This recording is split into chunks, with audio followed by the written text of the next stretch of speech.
Everyone, I hope you all are doing good in your studies. तो आ गया है नेक्स्ट पार्ट। यहाँ पे जैसे कि आप लोगों को पता है हम कर रहे हैं ईएसआईसी एग्ज़ाम जो कि 7 जुलाई को होने जा रहा है, उसकी प्रिपरेशन साथ साथ में आरआरबी एंड नॉर्सेट की प्रिपरेशन भी अब जो है हमारी स्टार्ट हो चुकी है। सो फटाफट से इस चैनल को सब्सक्राइब कर लो। आज हम 500 क्वेश्चंस जो है कंप्लीट करने जा रहे हैं। सो जो इस चैनल पे न्यू है इस चैनल को सब्सक्राइब कर लीजिएगा, और इस चैनल को जो फॉलो कर रहे हैं वीडियो को लाइक ज़रूर करके जाया करो अगर आप क्वेश्चंस अच्छे से पढ़ के जाते हो। एंड अभी भी अगर कोई बच्चा ईएसआईसी के एग्जाम के लिए 999 का क्रैश कोर्स ज्वाइन करना चाहता है सो वो आज ही 7973244089 पे कॉल या फिर मैसेज करके ज्वाइन कर सकता है। 999 का क्रैश कोर्स जो है सिर्फ और सिर्फ ईएसआईसी के ही बेसिस पे मैंने स्टार्ट किया है, जिसमें मैं इंपॉर्टेंट टॉपिक्स आपको करवा रही हूँ। साथ ही में एमसीक्यू क्लासेस आपकी सब्जेक्ट वाइज हो रही हैं, टेस्ट सीरीज़ हो रहे हैं, आप लोगों को टेस्ट हो रहे हैं रेगुलरली इस क्रैश कोर्स में, प्लस डाउट क्लासेस हो रही हैं। एंड साथ ही में इसमें हम प्रीवियस ईयर पेपर डिस्कस करेंगे। सो ये जो बैच है ये properly live plus recorded batch है। सो आप आज ही इसको ज्वाइन कर सकते हैं 999 में। बहुत ही affordable live and recorded, live में मिलेगा एंड प्रीवियस क्लासेस जो है उसकी रिकॉर्डिंग भी आप लोगों को मिलेगी। एंड अगर कोई भी बच्चा आरआरबी एंड नॉर्सेट की प्रिपरेशन कर रहा है तो विदाउट एनी डिले, क्योंकि बहुत से ऐसे ईएसआईसी के बच्चे हैं जो अब बैच ज्वाइन करके बोल रहे हैं कि मैम हम लेट हो गए, हमें पहले ज्वाइन करना चाहिए था, उनके लिए 2499 का full on in one batch जो है स्टार्ट हो गया है, जिसमें एनाटमी एंड फिजियोलॉजी और बेसिक करवाऊंगी सबसे पहले मैं आपको। उसके बाद हम ऑल सब्जेक्ट्स की थ्योरी करेंगे और इंपॉर्टेंट टॉपिक्स फोकस्ड में रखेंगे। हमेशा एमसीक्यू क्लासेस होंगी, टेस्ट सीरीज। सो ये जो बैच है ये आपका ऑल इन वन बैच है आरआरबी एंड नॉर्सेट के लिए, जो कि स्टार्ट हो चुका है। 2 दिन हो गए हैं बैच को, तो अपना जो है वो ज़्यादा डीले मत करो। अगर आपको ज्वाइन करना है तो अभी से ही आप ज्वाइन कर सकते हो। नंबर आपकी स्क्रीन पे है, कोई भी बैच जो है ज्वाइन कर सकते हो। पर ईएसआईसी के लिए फ़िलहाल के लिए 999 का क्रैश कोर्स दी बेस्ट है। और अगर आपको अपनी प्रॉपरली डाउट क्लियरेंस चाहिए तो आप मेरे साथ अपने डाउट क्लियर भी कर सकते हो। सो चलते हम अपने क्वेश्चन पे। बहुत ही अच्छा फर्स्ट क्वेश्चन है आज 491। After assessing the client the nurse formulate the following diagnose, place them in order of priority with the most important to least. First, constipation. Second, anticipated grieving. Third, ineffective airway clearance. Four, ineffective tissue perfusion. So देखो क्या question बोल रहा है। Question कह रहा है कि आपने एक क्लाइंट को असेस किया, ठीक है, उसका डायग्नोज बनाया, और उसकी डायग्नोज के हिसाब से, डायग्नोज इन्होंने हमें बताया नहीं है, आपको इनमें से इम्पॉर्टेंट से लीस्ट तक का जो है ऑर्डर बनाना है। मतलब फर्स्ट नंबर पे कौन सा प्रायोरिटी में रहेगा, फिर सेकेंड, फिर थर्ड, फिर फोर्थ, ठीक है। मोस्ट इंपॉर्टेंट टू लीस्ट की तरफ आपको प्रायोरिटी सेट करनी है इन ऑर्डर ऑफ प्रायोरिटी। सो आपके पास 4 है, एक है कॉन्स्टिपेशन, एक है एंटीसिपेटेड ग्रीविंग, एक है इनफेक्टिव एयरवे क्लियरेंस, एक है इनफेक्टिव टिश्यू परफ्यूजन। सो देखो सबसे पहले तो जब भी प्रायोरिटी की बात आती है, अब यहाँ पे डायग्नोज नहीं है तो हम प्रायोरिटी हमेशा किसको लेके चलते हैं, A B C, airway, breathing and circulation. तो सबसे पहले फर्स्ट नंबर पे हमारा क्या रहेगा, एयरवे क्लियरेंस, ठीक है। सो जो हमारा एयरवे क्लियरेंस है वो किस पे रहेगा, फर्स्ट नंबर पे रहेगा। सेकंड नंबर पे क्या रहेगा, क्योंकि देखो हमारी जो प्रायोरिटी है दैट इज हमारी ए बी सी, क्योंकि डायग्नोज हमें यहाँ पे नहीं दे रखा तो हम प्रायोरिटी को ए बी सी लेके चलेंगे। ऐसे क्वेश्चन आएंगे आपको, ठीक है। सेकंड पे हमारा क्या रहेगा, इनइफेक्टिव टिश्यू परफ्यूजन, बिकॉज अगर एयरवे क्लियर करोगे तो उसके बाद टिश्यू परफ्यूजन की तरफ आपको जाना है, जो टिश्यू का डैमेज हो रहा है उसको प्रिवेंट करना है। थर्ड पे आपका क्या रहेगा, कॉन्स्टिपेशन, ठीक है। डाइट जो है, न्यूट्रिशन जो है, ये हमारा थर्ड पे आ जाता है, क्योंकि कॉन्स्टिपेशन के लिए क्या करोगे आप, उसे लैक्टोलूज दोगे, उसके फाइबर इनटेक इंक्रीज करवाओगे, सारी चीज़ें करवाओगे। एंड फोर्थ पे आपका रहेगा एंटीसिपेटेड ग्रीविंग। सो इस तरह से ये चलने वाला है। सो अगर मैं इसको नंबर दूँ तो ये जो हमारा था ये था हमारा थर्ड, और टिश्यू परफ्यूजन था हमारा फोर्थ, और कॉन्स्टिपेशन था हमारा फर्स्ट, एंड ये था हमारा सेकेंड। तो जो हमारा राइट ऑप्शन टिक रहेगा यहाँ पे दैट इज 3, 4, 1 एंड 2, ठीक है। अगर यहाँ पे डायग्नोसिस दे रखा होता किसी और चीज़ का तो हमारी ये जो हमने वैल्यूज़ निकाली है, ये जो हमारा ऑर्डर निकाला है, ये चेंज हो सकता था। पर यहाँ पे हमें कोई भी इन्होंने नंबर नहीं दे, कोई भी सॉरी डायग्नोज नहीं दे रखा, तो हमारा जो राइट ऑप्शन रहेगा is your fourth option. I think question आपको क्लियर हो गया हो, और ऐसे क्वेश्चन आपको देखने को बहुत ज़्यादा मिलने वाले हैं। क्लियर, चलो नेक्स्ट पे चलते हैं। A nurse give double dose of acetaminophen to a client who only give a single dose, what if anything must the nurse do.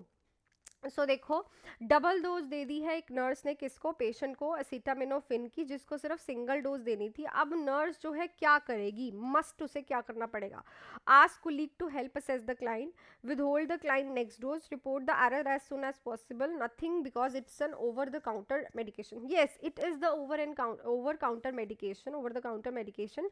But कभी कभी एसिटामिनोफिन जो है उसको कोई प्रॉब्लम हो, बिकॉज एसिटामिनोफिन जो है हम लिवर टॉक्सिसिटी वाले पेशेंट को नहीं देते, बिकॉज ये लिवर टॉक्सिसिटी करती है, हेपेटोटॉक्सिक ड्रग है। ठीक है, लिख लेना, इस पे क्वेश्चन भी आ सकता है कि कौन सी ड्रग है, it is a hepatotoxic toxic drug है ये। ठीक है, सो उन पेशेंट्स को नहीं देते। अब मे बी उन्होंने सिंगल डोज इसीलिए दी हो पेशेंट को क्योंकि उसका लिवर खराब है। सो ऐसा कुछ नहीं होता, आपको जितना जल्दी हो सके नर्स को ये जो एरर है उसको रिपोर्ट करना होता है as soon as possible. So जो हमारा ऑप्शन नंबर राइट रहेगा is your option number 3। Clear question. Next पे चलते हैं, nurse can minimize agitation in a disturbed client. तो नर्स जो है मिनिमाइज कैसे कर सकती है एक पेशेंट की एजिटेशन, ठीक है, इंक्रीज करके उसकी stimulation, limiting unnecessary interaction, increasing appropriate sensory perception, insuring constant client and staff contact. So देखो, पेशेंट जो है वो डिस्टर्ब और वो एजिटेटेड क्यों होता है, मोस्टली इसलिए होता है बिकॉज ऑफ द इन्वायरमेंट। तो अभी फिलहाल के लिए सबसे इंपॉर्टेंट होता है कि अगर वो एजिटेटेड है, फ्रस्ट्रेटेड है, डिस्टर्ब्ड है, तो उसका जो इंटरेक्शंस हैं उनको, अननेसेसरी इंटरेक्शंस हैं उनको ख़त्म कर दो। ठीक है, विजिटर्स को रोक दो, या फिर किसी के साथ भी उसकी इंट्रैक्शन हो रही है, कोई चीज़ उसे डिस्टर्ब कर रही है, जो भी चीज़ें हैं जो कि उसको एजिटेटेड एंड डिस्टर्ब कर रही हैं उसको आपने लिमिट कर देना है, बंद नहीं करना, उसको लिमिट करना है। देखो, अगर स्टिमुलेशन इंक्रीज कर दोगे फिर तो पेशेंट और एजिटेटेड हो जाएगा। अप्रोप्रिएट सेंसरी परसेप्शन भी नहीं आपको नीड करने की। कांस्टेंट क्लाइंट एंड स्टाफ नहीं, कांटेक्ट उसके साथ उतना मत रखो, थोड़ा सा उसे रिलैक्स होने दो, उसके बाद उसके साथ प्रॉपरली बातचीत करनी चाहिए। नेक्स्ट क्वेश्चन है, which nursing action is essential when providing continuous internal feeding. So अगर आप किसी पेशेंट को कॉन्टिन्यूस इंटरनल फीडिंग दे रहे हो तो कौन सा एक्शन जो है नर्सिंग का एसेंशियल रहता है, elevating the head of the bed, positioning the patient on the left side, warming the formula before administrating it, hanging the formula for 8 hours। सो इसमें जो राइट ऑप्शन रहेगा, नर्सिंग एक्शन जो essential है अगर किसी को इंटरनल फीडिंग कॉन्टिन्यूस चल रही है, so that is your elevating the head of the bed. क्योंकि head of the bed elevate अगर करते हो तो सबसे पहले तो उसे रिगर्जिटेशन, दूसरा जो फीडिंग है बहुत इजीली जाती है। ठीक है, अगर कॉन्टिन्यूस चल रही है तो एलिवेटिंग ऑफ द बेड जो है वो एसेंशियल रहेगा ही रहेगा, आप उसे कोई पोजीशन और नहीं दोगे, बिकॉज एलिवेशन से फीडिंग जो है वो प्रॉपरली जाएगी। Clear, so the option number 1 is right. Next question पे चलते हैं, urinary bladder is lined with. So urinary bladder जो है वो किस चीज़ से लाइंड होता है, simple epithelium, stratified epithelium, transitional epithelium, pseudo stratified epithelium. So ये अनाटमी का क्वेश्चन है, बहुत बार पूछा गया है। सो ट्रांजिशनल एपिथीलियम से जो ये है लाइंड होता है, बिकॉज देखो ट्रांजिशनल एपिथीलियम से आप ऐसे भी इसे याद रख सकते हो क्योंकि ये बहुत ज़्यादा फ्लेक्सिबल होता है। ठीक है ना, इसमें 600 ml से 1 लीटर तक का आप फ्लूइड जो है स्टोर कर सकते हो, यूरिन जो है स्टोर हो सकता है इसमें, और ये फ्लेक्सिबल है, और दूसरा ये इलास्टिसिटी भी है इसमें, तभी फ्लेक्सिबल है। सो जो इलास्टिकल सेल्स होते हैं, इलास्टिकल टिश्यूज़ होते हैं, इलास्टिकल लाइनिंग होती है, वो ट्रांजिशनल एपिथीलियम की होती है। क्लियर। नेक्स्ट क्वेश्चन पे चलते हैं, बहुत ही इंपॉर्टेंट क्वेश्चन आ रहा है। उससे पहले अगर आप लोगों को क्रैश कोर्स के बारे में सुनना है तो सुन सकते हो, अदरवाइज आप स्किप कर सकते हो। ESIC के लिए प्रॉपरली क्रैश कोर्स जो है वो स्टार्ट हो गया है 7973244089 पे। आप कॉल या फिर मैसेज करके 999 का क्रैश कोर्स जो आज ही ज्वाइन कर सकते हो। ये क्रैश कोर्स आपके 40 डे के जो अब रह गए हैं डेज उसमें बहुत ज़्यादा बेनिफिट देने वाला है। इसमें मैं आप लोगों को इंपॉर्टेंट टॉपिक्स जो हैं वो प्रोवाइड कर रही हूँ जो कि ESIC से रिलेटेड है और ESIC के एग्जाम में रिपीटेड है। प्लस MCQs क्लासेस हो रही हैं सब्जेक्ट वाइज, टेस्ट सीरीज में ले रही हूँ, डाउट क्लासेस जो है वो प्रॉपरली चल रही हैं, प्लस प्रीवियस ईयर पेपर हम डिस्कशन करेंगे। सो ये जो बैच क्रैश कोर्स है ओनली फॉर ESIC है, बिकॉज ये ESIC का अब जो 40 डेज का टाइम पीरियड लेफ्ट है उसके लिए बेस्ट है, बिकॉज ये लाइव एंड रिकॉर्डेड है। आप क्लासेस को रिपीटेडली भी देख सकते हो और अपने बेसिक्स जो है वो प्रॉपरली क्लियर कर सकते हो। सो ये क्रैश कोर्स आप आज ही ज्वाइन कर सकते हो, बिकॉज अब 40 डेज का टाइम है। इसके बाद ये क्रैश कोर्स आप अगर हफ्ते 20 दिन पहले भी ज्वाइन करते हो, 25 दिन पहले भी ज्वाइन करते हो, सो कोई फ़ायदा नहीं है बच्चे। सो आज ही ज्वाइन कर सकते हो आप लोग। सो अगर आप आरआरबी एंड ईएस नॉर्सेट की प्रिपरेशन कर रहे हो, आरआरबी एंड नॉर्सेट 7 की प्रिपरेशन कर रहे हो, तो ये जो बैच है 2499 का ये स्टार्ट हो चुका है। ये फुल थ्योरी बैच है बच्चे। इसमें सबसे पहले जीरो से हम स्टार्ट करेंगे, सबसे पहले बेसिक क्लियर करेंगे, उसके बाद हर एक टॉपिक करेंगे, हर एक सब्जेक्ट का प्रॉपरली एमसीक्यू सब कुछ होने वाला है। सो ये बैच भी आप इस नंबर पे कॉल या फिर मैसेज करके ज्वाइन कर सकते हो। सो क्वेश्चन देखते हैं अपना, बहुत ही अच्छा क्वेश्चन है, बहुत इंटरेस्टिंग क्वेश्चन है, ध्यान से सुनना। Place in a sequence the correct method of removal contaminated personal protective equipments. So इनको आपको सीक्वेंस में लिखना है जब आप PPE पर्सनल प्रोटेक्टिव इक्विपमेंट्स को रिमूव कर रहे हो। रिमूवल पूछा है। सो ऑप्शन देख लेते हैं, gown mask glove goggles, gloves gown mask goggles, gloves goggles mask gown, या फिर ग्लव्स गॉगल्स गाउन, या फिर मास्क। सो इसका जो आपने है प्रॉपरली क्या लिखना है, सीक्वेंस में लिखना है for the removal of the. अगर आप इन पीपीई किट्स को, पीपीई जो ये जो इक्विपमेंट्स होते हैं, इनको आप क्या कर रहे हो, रिमूव कर रहे हो। सबसे पहले तो आप बताओ कि रिमूवल ऑफ द पीपीई को हम क्या बोलते हैं। सो उसको हम बोलते हैं डॉफिंग। ठीक है, क्या बोलते हैं, डॉफिंग।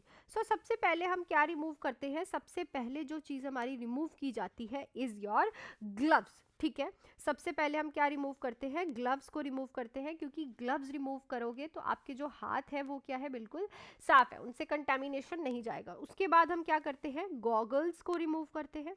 गॉगल्स रिमूव करने के बाद हम किसको रिमूव करते हैं, गाउन को रिमूव करते हैं, एंड देन लास्ट में हम करते हैं मास्क को रिमूव। क्लियर। सो जो सीक्वेंस हमारा रहेगा that is your fourth option, gloves, goggles, gown and mask. और ये याद रखना, इसको हम बोलते क्या है, डॉफिंग। और अगर डालना है, ठीक है, अगर आप पीपी इक्विपमेंट्स डाल रहे हो तो उसको हम बोलते हैं डॉनिंग। क्या बोलते हैं उसको हम, डॉनिंग। डालने को बोलते हैं डॉनिंग और रिमूवल को बोलते हैं हम डॉफिंग। क्लियर। चलो नेक्स्ट पे चलते हैं। अच्छे से करो, फंडामेंटल्स बहुत इंपॉर्टेंट है। और अगर आप ईएसआईसी के क्रैश कोर्स में आज ज्वाइन करते हो तो अभी फंडामेंटल्स हमने करनी है, ताकि हम अच्छे से आप मेरे साथ कर पाओ, तो आप ज्वाइन कर सकते हो आज ही। ठीक है। सो नेक्स्ट क्वेश्चन है हमारा, which position will be change in a client with hypovolemic shock. So कौन सी पोजीशन जो है आप क्लाइंट को दोगे अगर पेशेंट जो है हाइपोवोलेमिक शॉक में जा रहा है। Supine position, right lateral position, left lateral position, Trendelenburg position. So obviously हम कौन सी देते हैं, ट्रेंडलनबर्ग पोजीशन देते हैं, बिकॉज इससे क्या होता है, वीनस रिटर्न अच्छे से होता है, और पेशेंट जो है जो हेड में उसका ब्लड सर्कुलेशन है प्रॉपरली होता है, और पेशेंट जो है वो शॉक में जाने से बच जाता है, और वीनस रिटर्न बहुत अच्छे से होता है। क्लियर। नेक्स्ट क्वेश्चन है, which of the following parameter the nurse must observe in a infant with a shock. अगर बच्चा, इन्फेंट कौन से होते हैं, 1 ईयर वाला बच्चा अगर शॉक में जा रहा है तो कौन सा पैरामीटर चेक करोगे, urine output, heart rate, weight and respiration. So यहाँ पे इंपॉर्टेंट क्या चीज़ है, आप क्या चेक करते हो, यूरिन आउटपुट। यूरिन आउटपुट से आपको पता चल जाता है बच्चा शॉक में जा रहा है कि नहीं जा रहा। क्लियर। सो इन्फेंट में हमेशा आप किससे चेक करते हो, यूरिन आउटपुट से। नेक्स्ट है, which of the following is the most important nursing action for patient with the fracture healing. So अगर कोई पेशेंट जो है फ्रैक्चर हीलिंग हो रही है जिसकी, सो उसके लिए मोस्ट इंपॉर्टेंट नर्सिंग एक्शन क्या रहने वाला है, फ्रैक्चर का हील हो रहा है, मतलब ठीक हो रहा है, रिकवर हो रहा है। इमोबिलाइजेशन, कैल्शियम सप्लीमेंट दोगे उसे, एक्सरसाइज करवाओगे, एंटीबायोटिक्स दोगे। सो इट्स अ इमोबिलाइजेशन सबसे ज़्यादा इंपॉर्टेंट होती है अगर फ्रैक्चर हील हो रहा है, क्योंकि देखो फ्रैक्चर हील हो रहा है तो बोन जो है वो जुड़ रही है एक दूसरे के साथ, जो आपने ठीक किया है, आपने प्लास्टर लगाया या फिर ऑपरेट किया है। और अगर बोन के ऊपर थोड़ा सा भी वेट डलता है तो पेशेंट का फिर वो जो फ्रैक्चर है वो हील होने में सही नहीं होगा, और उसे पेन भी होगी और कुछ और भी कॉम्प्लिकेशन अराइज हो सकती है। सो सबसे इंपॉर्टेंट यही रहता है कि आप उसको क्या करो, इमोबिलाइजेशन के बारे में बोलो कि बिल्कुल भी वेट नहीं डालना, पार्ट पे कुछ नहीं करना। क्लियर। देखो क्वेश्चन में अब आप एक्सरसाइज भी लिखा सकते थे और कैल्शियम सप्लीमेंट्स भी, जैसे इन्होंने घुमा के क्वेश्चन पूछा है। सो ध्यान से क्वेश्चन बहुत पढ़ना है। क्लियर। नेक्स्ट है, इन हाइपरटेंशन, सॉरी यहाँ पे हाइपो आएगा, इसको क्लियर कर लेना। In hypotension, which fluid is provided to the patient? Normal saline, dextrose 10%, NS 3%, या फिर लिंगर लेक्टेट। सो इस क्वेश्चन का आंसर आप मुझे कमेंट सेक्शन में लिख के बताओगे कि हाइपोटेंशन में कौन सा फ्लूइड हम देते हैं। जो क्वेश्चन मैंने आप लोगों से कल पूछा था उसका आंसर मैं आपको बता देती हूँ। Fear of closed place is known as a claustrophobia. So claustrophobia को हम बोलते हैं जब पेशेंट्स जो है लिफ्ट में नहीं बैठ सकता, बंद चीज़ों में नहीं बैठ सकता, उसको हम बोलते हैं claustrophobia. So that's it for this video. I hope कि क्वेश्चंस आपको बहुत अच्छे से क्लियर हो। वीडियो को लाइक एंड शेयर कर दीजिए।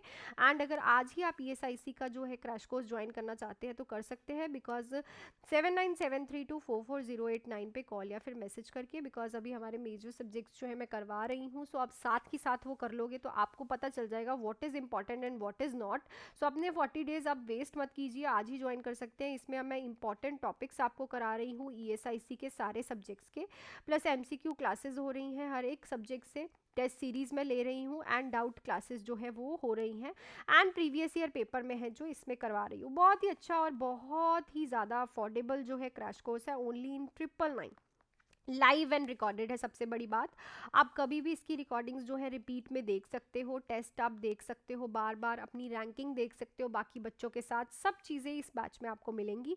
एंड अगर आप RRB एंड नॉसेट की प्रिपरेशन कर रहे हो तो 2499 का क्रैश कोर्स के साथ साथ ये बैच भी है जो आप ज्वाइन कर सकते हो इस नंबर पर कॉल या फिर मैसेज करके। इसमें वो बच्चे आए जिनका ज़ीरो, जिनको बेसिक से सीखना है, बेसिक क्लियर करूँगी। इसमें मैं all topics of the subjects करवाऊँगी, एनाटमी एंड फिजियोलॉजी करवाऊँगी, हर एक चीज़ इस बैच में ऑल इन वन में होने वाली है। ये प्रॉपरली बैच 4 मंथ्स का है। So that's it for this video. मिलती हूँ कल की वीडियो में। Till then do hard work and make your parents proud. All the best.